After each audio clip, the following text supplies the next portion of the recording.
ছুটির দিনে রাজধানীতে জমজমাট প্রচারে ব্যস্ত বিএনপি প্রার্থীরা। মতিঝিলে মির্জা আব্বাস, বংশালে ইশরাক হোসেন, মিরপুরে আমিনুল হক এবং জুরাইনে তানভীর আহমেদ সহ রাজধানীর বিভিন্ন এলাকায় ভোটারদের দাঁড়ে দাঁড়ে যাচ্ছেন প্রার্থীরা। উন্নয়ন প্রতিশ্রুতির পাশাপাশি কোনো অপপ্রচারে কান না দেওয়ার আহ্বান জানান তারা। বিএনপি নেতারা বলেন, সুষ্ঠু নির্বাচন নিশ্চিত করতে প্রশাসনকে নিরপেক্ষ ভূমিকা রাখতে হবে। শুরিটোলার সরু এই মহল্লায় যেখানে পায়ে হাঁটাই কঠিন, সেখানে কয়েকশো নেতাকর্মী নিয়ে ভোটারদের কাছে যান ইশরাক হোসেন। ঢাকা ৬ আসনে বিএনপির এই প্রার্থীকে এক নজর দেখতে ভিড় করেন স্থানীয়রা। আমাকে একটা সুযোগ দেন, আপনাদের মূল্যবান ভোটটি দিয়ে আমাকে আপনাদের কাজ করার জন্য আগামী দিনে সুযোগ করে দিবেন এবং অবশ্যই 12 তারিখ ফেব্রুয়ারি আপনারা সকাল সকাল গিয়ে আপনারা ভোট কেন্দ্রে গিয়ে আপনাদের মূল্যবান ভোটটি দিবেন। ঢাকা ১৬ আসনে ধানের শীষের প্রার্থী আমিনুল হক দ্বিতীয় দিনের প্রচার শুরু করেন পল্লবী এলাকা থেকে।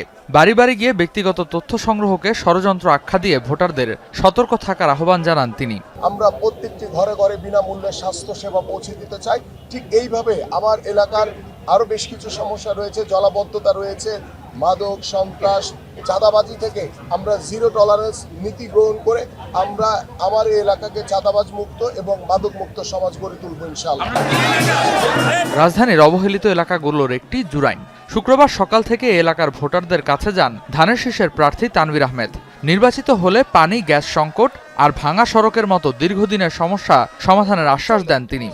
একটি খেলার মাঠ নাই, একটি কমিউনিটি সেন্টার নাই, এলাকার মানুষের জন্য স্বাস্থ্যসেবা পাওয়ার জন্য একটি সিটি কর্পোরেশন স্বাস্থ্যসেবা কেন্দ্র নেই এবং সরকারি কোনো হাসপাতাল নেই। এই মুহূর্তে প্রচণ্ড তীব্র গ্যাস সংকটে ভুগছে এলাকার মানুষ। ঢাকা ৯ আসনে বিএনপির প্রার্থী হাবিবুর রশিদ হাবিব অভিযোগ করেন, নির্বাচন বানচাল ও দেশকে অস্থিতিশীল করতেই বিএনপির নেতাকর্মীদের ওপর হামলা হচ্ছে। একটি গোষ্ঠী চায় এদেশে মানুষের যাতে সেই গণতান্ত্রিক অধিকারগুলি ফিরে না পায়, এই দেশ যাতে স্থিতিশীল না হয় এবং তারা এই ভোটটাকে তার বানচাল করতে পারলে দেশ আবার অস্থিতিশীল একটা পর্যায়ে যেতে পারে, সেই পরিস্থিতি তৈরি করতেছে।